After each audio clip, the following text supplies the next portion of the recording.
QR కోడ్తో ration కార్డుల పంపిణీ. రాష్ట్ర వ్యాప్తంగా 1.05 కోట్ల కుటుంబాలకు జిల్లాలకు చేరిన కార్డులు, రేషన్ కార్డులు పంపిణీ చేసేందుకు రాష్ట్ర ప్రభుత్వం సిద్ధమవుతోంది. రాష్ట్ర వ్యాప్తంగా 1.05 కోట్లకు పైగా కుటుంబాల కోసం క్యూఆర్ కోడ్తో కూడిన రేషన్ కార్డుల ప్రింటింగ్ పూర్తయింది.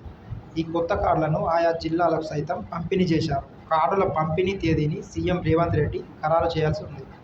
ముఖ్యమంత్రి నిర్ణయం తీసుకోగానే ఆ తేదీ నుంచి పంపిణీ చేయనున్నట్టు పౌర సరఫరాల శాఖ వర్గాలు చెబుతున్నాయి.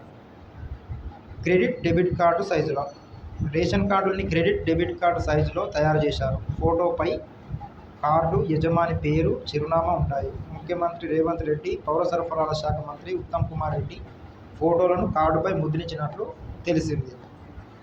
ప్రస్తుతం రేషన్ కార్డులు పేపర్ రూపంలో ఉన్నాయి. తెలంగాణ రాష్ట్ర ఆవిర్భావం తర్వాత కార్డు రూపంలో రానుండడం ఇదే తొలిసారి.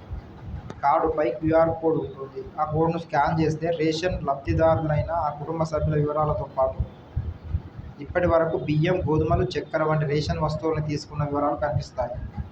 రేషన్ దుకాణానికి వెళ్ళి క్యూఆర్ కోడ్ను స్కాన్ చేసి లేదంటే కార్డు సంఖ్య చెప్పి కుటుంబంలో ఎవరైనా బయోమెట్రిక్తో రేషన్ తీసుకోవచ్చు.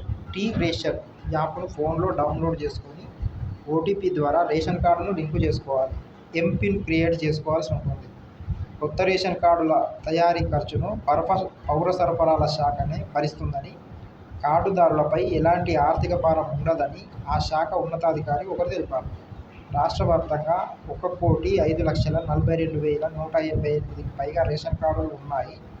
లబ్ధిదారుల సంఖ్య 3,39,96,639కి పైమాటే.